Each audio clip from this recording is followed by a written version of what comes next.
Hey, Autumn Athletes, Larry Sorensen here, and today I am going to connect with William Yelverton, find out what makes him an Autumn Athlete that's not done yet. But before we do, if you like the content that we provide, please like, subscribe, and ding that bell for notifications. All right, let's get into this. William, why don't you kick us off here with some of your bio basics? Well, I'm 5'7", 140 pounds. I'll be 64 in July.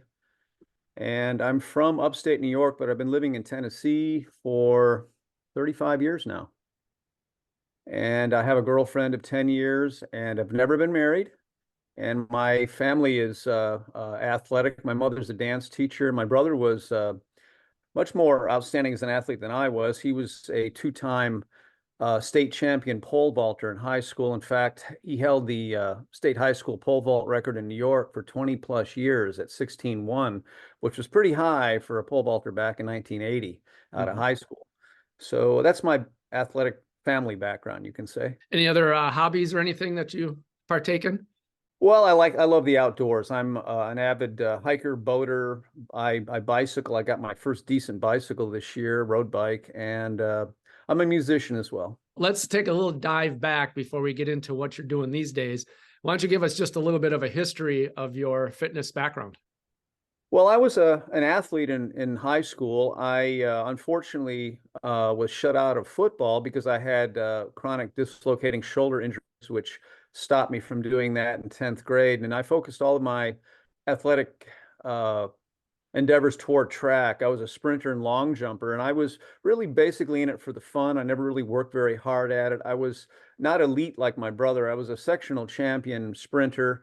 And then I did 1 year of college track indoor. Then I transferred to a music conservatory, and of course they don't have athletics there. So that was the end of my athletic career in college and high school. And then I started 30 years went by. I didn't do anything competitively athletic. I try to stay in shape. I ran long distances, just to keep, the calories burning, and did some weights and stuff like that.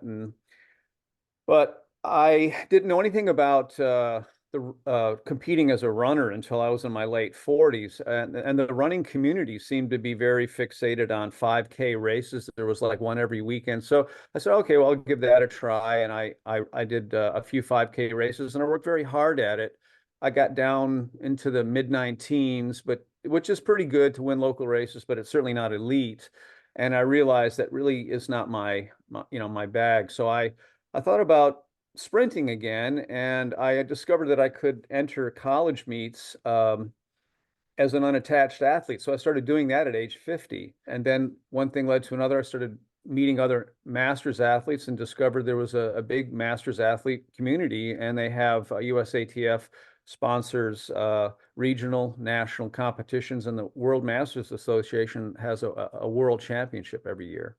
Did anybody inspire you in your fitness journey? Well, the other masters athletes that I met inspired me. I got Bill Collins' book that he co-wrote with Rich Riddle called The Ageless Athletic Spirit. That contained a lot of good workout information, and it got me started basically. Okay, so have you had any setbacks along the way? Yeah, I didn't know what I was doing when I first started. I was injured quite a bit. Especially my quad, my hip flexors and quads.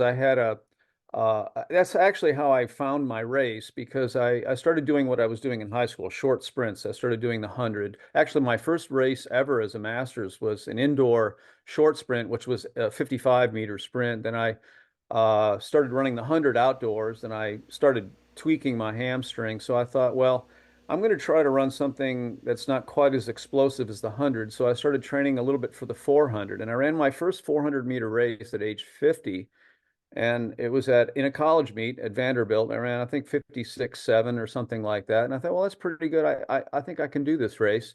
And it's one of those races that really depends on your ability to train, and it is really how much pain can you take.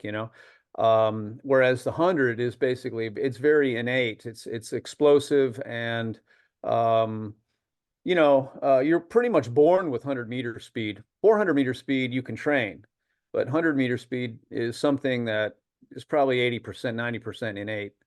Give us a little idea of some of your personal best achievements? I think the one that I'm most proud of was I had the world rank #1 time in the 400 from age 61 to the summer of 22 when John Wright won the world championship. I ran a 56:23 in the 400 at age 61.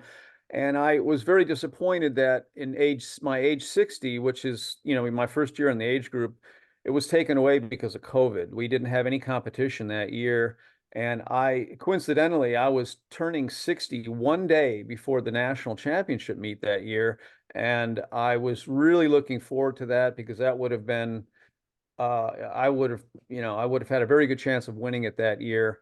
And, being at the bottom of the age group would have been really not, everybody looks forward to that year, when you move up an age group. But before that, I won the world championship in South Korea in 2017 in the 200, ran 24:8, and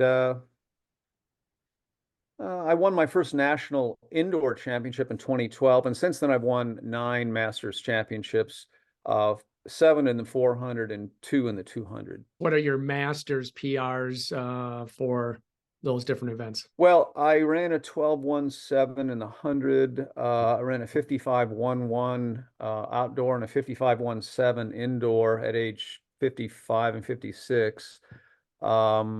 And 200, I ran, my PR is 24:48 when I was age 55. So I didn't start Masters track till I was in my 50s.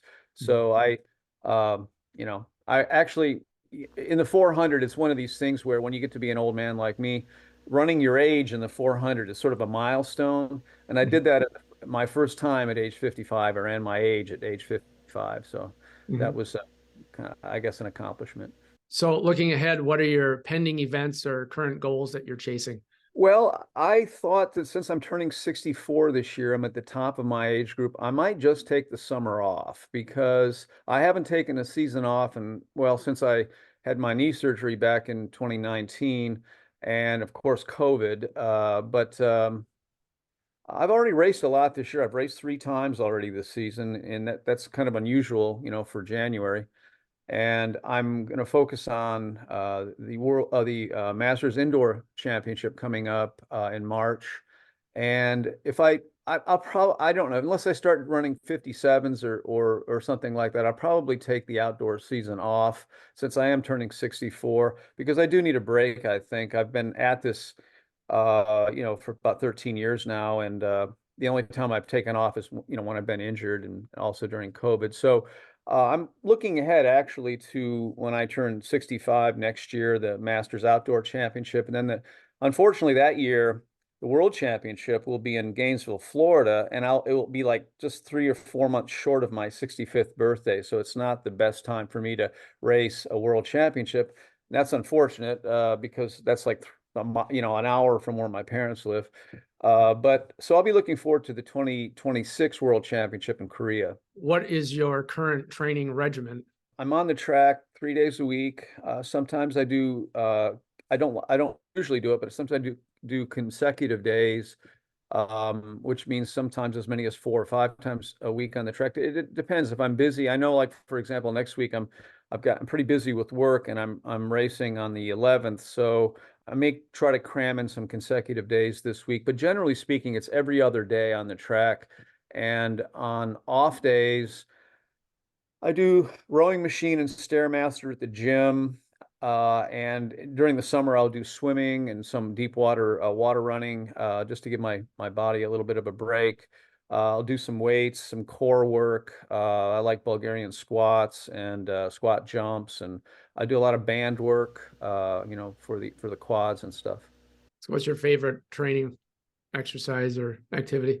Well, as a 400-meter runner, the most beneficial aren't one. I get nervous, but sometimes when I know I'm going to do an intensive tempo workout because, the best bang for the buck when it comes to training as a long sprinter, to get that speed endurance is the intensive tempo, and of course they're the most painful. And I'm talking about the type like my gold standard has essentially been 4x300 with now I'm doing 3 minutes rest. Back when I was 61, I was able to do, keep 80% speed, 85% speed with 2.5 minutes rest, but it's just a matter of getting older, so that's, I would say that is I try to do some sort of conditioning work, especially early season like this, almost every workout. Very only maybe 1 out of 3 workouts will do just pure speed or race pace. And plus, it's cold out this time of year. I like to I like to train outdoors. I don't like to train indoors. So when you're running outdoors in the cold, it's a little more risky to run full speed. So that's why I think intensive tempo especially is good in early seasons, because of the weather and such. So what kind of times are you looking at with your 4x300 workout? My average was about 49.6. So and that's with 3 minutes rest. Now, 49.6 is nowhere near what I would want to run for a 300 race pace split in a 400. Try to get anything over 80% is considered intensive tempo. Once you get slower than that, they call that extensive tempo, which is more about volume and slower pace. So 4x300 with 3 minutes rest, I'm up to 49 now. When I was 61, I was at my best. I was doing 2.5 minutes rest, and I was down to 48.1, I think was my best. And back when I was in my mid 50s, I used to be able to do four 400s with only 2 minutes rest at 70 average. So, as you get older, that's the thing about maintaining a training blog. You look back and you say, oh my God, I used to be able to do this. Now I can't do that anymore. Mhm. And so, it's just I guess, part of getting old and slow. So when you're doing those interval workouts, um, I hear lots of discussion from sprinters and mid distancers on warm ups and cool down. So do you do jog mile warm up or whatever? What do you do? Some kind of a warm up and some kind of a cool down when you're doing those interval training days?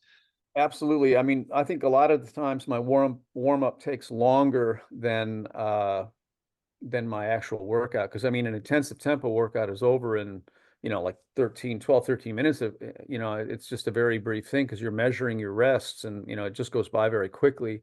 But I would say, well, any sprinter knows how to do a dynamic warm up with drills and all of that. But there's one thing that I do that I highly recommend for all sprinters, and that is using resistance bands to warm up the muscles before you sprint. And also use a massage gun. What I mean by that is I have a elastic tubing and I've got a cuff on, that I put around my ankle. And after I finish my dynamic stretching and all my drills and all of that, I will do eccentric negative hamstring curls to warm up the muscles and then after that, I'll do some, man, I might put some balm on and I'll do some massage gun. Because if you imagine the muscles, the hamstrings especially, are a common injury for sprinters, that they're a bunch of fine filaments of muscle. And if there's any tangles or any kind of knots in them, that's going to create a weakness for them to tear. So if you warm them up with, eccentric exercises, and if you feel any kind of cramping or anything like that, you need to massage that down. Some people use a, uh, uh, a wheel or a roller. I like to use the massage gun because you can really dig into that. And so that's part of my warm up that a lot of people I think neglect. And I haven't had a really bad hamstring pull in years, except proximal hamstring where it connects with the pelvis. That's a completely different thing. That's the tissue up there is white and it heals very slowly. I had that problem back in 2022. So I briefly became an 800 runner in 2022 because I couldn't sprint. And I hope I never run another 800, even though I took second at nationals 2 years in a row. And one of the great things about it is that year they had the Masters exhibition race at Hayward Field at the U.S. Championship. So I got invited to that, and I ran the 800 there. But you know, I'm just not really, I run the 800 because I can, not because I really like it. And I run it to train for the 400. And it's a fairly safe race too, because it's hard to get injured when you're only running like 16-second pace for 100. Whereas, if you're running a 200 or anything shorter, it's much more risk of injury. Well, one thing I didn't mention that I think is really integral to my training is that before every workout, I soak in the hot tub to warm up my tendons, my connective tissue, my ligaments. And I tell you, just doing that, I think has helped me prepare for workouts because as we get old, I think our tendons and ligaments become a little more I don't know, maybe brittle or less flexible. I think flexibility is one of the things that goes pretty quickly. Also, another thing, excuse me, another thing is for me, I realized pretty early on that I wasn't really an endurance athlete, especially in when I tried to run cross country in seventh grade. And that type of endurance is really difficult for me. It's one of my weak spots. So finding what you're best at is good, but also concentrating on the things that you're not good at, I think, as an athlete, even, and also I tell my music students that too, as a musician, it's the same thing. There's a great parallel there. Those things are I think important to improving as an athlete, finding your weaknesses. Like, VO2 max for me is never been extremely high as a sprinter. So I really have to work very hard at it. And when I was, running the 800 back at age 61, I ran a 218, which is, pretty good for that age. I mean, I'm not going to set a world record or anything, but my VO2 max was really quite high. I was in very good shape, but that's one of the things that they say is very indicative of of good longevity is maintaining or developing a VO2 max. When it comes to your legs and your weight training, what kind of repetitions are you going at? Are you going heavy? Are you going light? Are you using explosive movements? What's your heavy resistance training regimen? Well, I don't do anything extremely heavyweight. I was doing the glute. There's a glute machine that we had at the university. I was using that. I was doing enormous amounts of weight, like over 300 pounds, 350 pounds. And I was doing high reps, like 40, and I'd do like 6 sets. And I think that kind of weakened, that kind of caused my proximal hamstring issue. So lately I've been just doing Bulgarian squats with 50 pounds, 25 times, maybe 3 sets, something like that. Sometimes I'll take as much as 90 pounds and do squat jumps, 8 or 10 or 12, depending on, and do 3 sets of those. But that's a pretty explosive thing, and I really got to be warmed up to do that. Yeah. All of that is one half of the equation, of course, to get fit, do all the exercising. The other half is to fuel the body. So what is your approach to diet and nutrition? Well, I'm kind of a minimalist eater. I eat much better when my girlfriend's around because she's a master salad maker. But sometimes when I'm alone, I'll just veer off into the chicken breast and eat and maybe a few bites of a raw vegetable, and that's about it. That's my main meal. I'm generally pretty low carb until I get at the weight I want to be at. The weight I want to be at is about 140, 138, 139, somewhere around there was where I like to race. That's actually about 3 pounds less than I weighed when I was 17. And I think that's logical too, because when you're that young, you're able to carry more muscle and you're able to build more muscle, than you can at age 63. So I think that anybody that's going to sprint should weigh what they weighed back, when they were a high school athlete, because I think that's what our joints are designed to carry.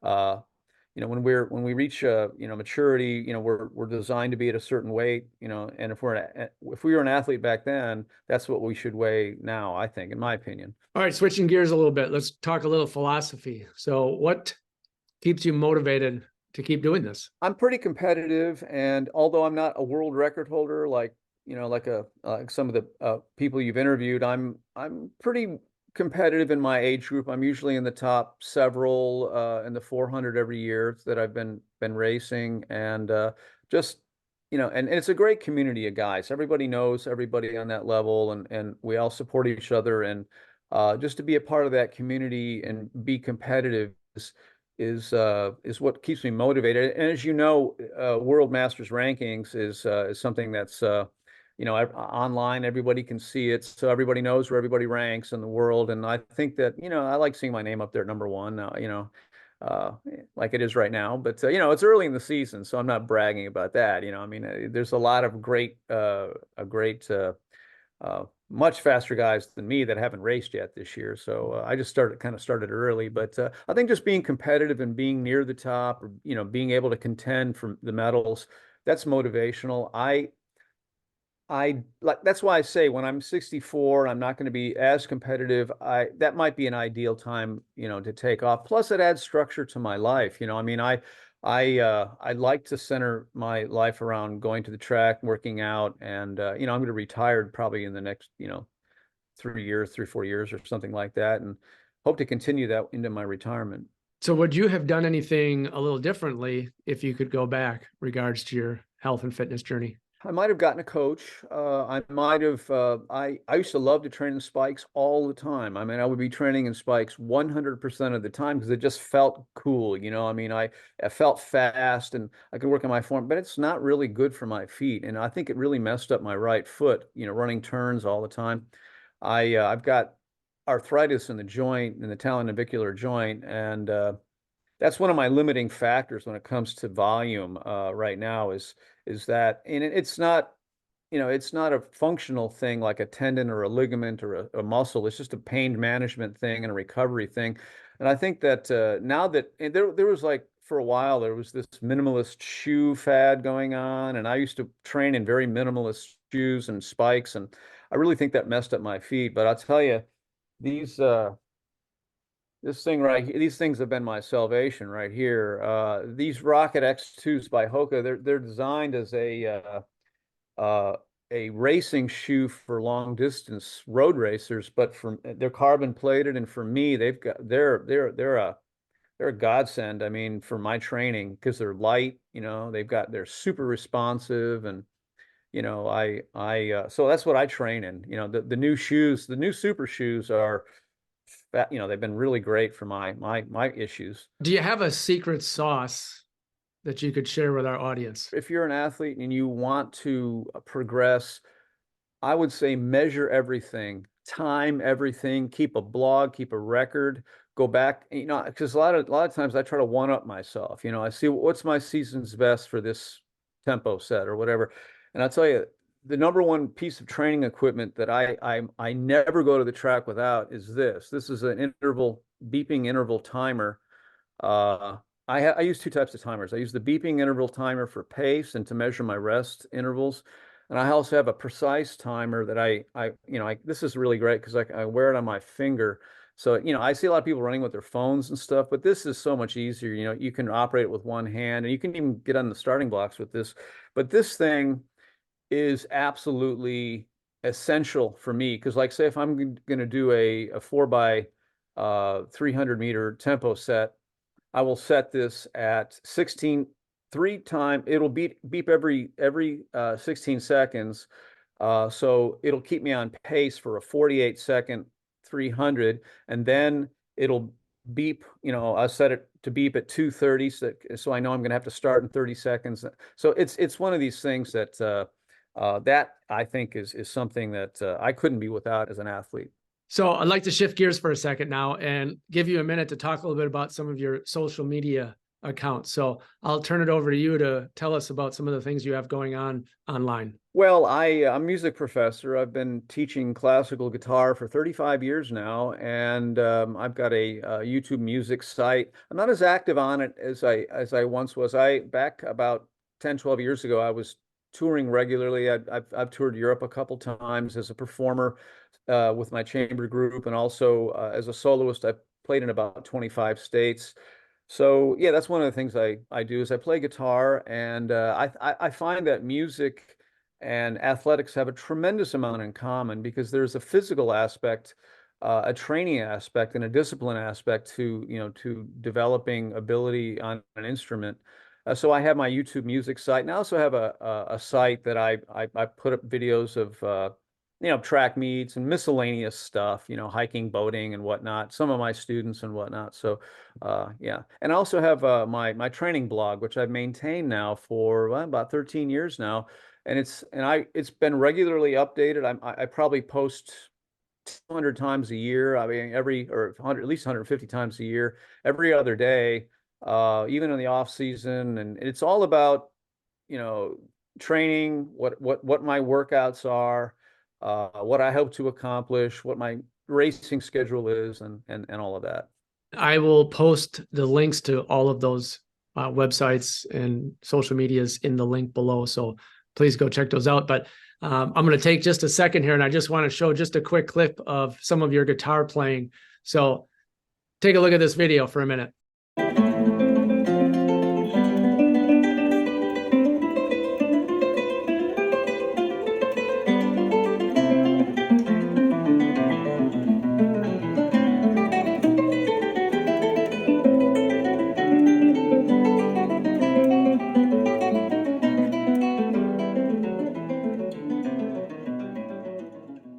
William, I want to thank you so much for joining us today and letting us know what makes you an autumn athlete that's not done yet. I want to close up today by giving you the floor to give our audience any final thoughts. Well, I can talk shop for a long time. I love to talk about athletics and masters track in particular. And if your running community is all about 5Ks, which a lot of them are, and road races and stuff, look a little further. You can find out about masters track by joining your local state USATF.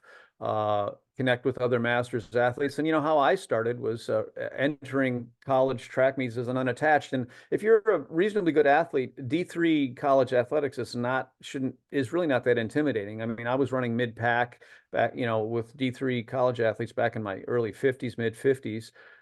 So there's a lot of opportunities to compete, and it's a great way to see the world too. I mean, I've raced in my first world meet was in Lyon, France, and I made a vacation out of it and went to see the Alps with my dad. And then the next year, Australia. The next year was South Korea. Then I went to Spain in 2018. And then I've been to I've been the North American Championships up in Canada. I went to one year, raced around the United States. Also went to Finland and Poland more recently. So it's a great way to see the world, get involved with masters athletics. It's a great lifestyle. And if you have any questions, I've got a little section on what is masters athletics on my blog if you want to get involved, and how to sign up for meets and how to compete and all of that. I highly recommend it. There you have it, everyone. William Yelverton, definitely an autumn athlete that's not done yet. Thanks for watching, everybody, and we will see you next time.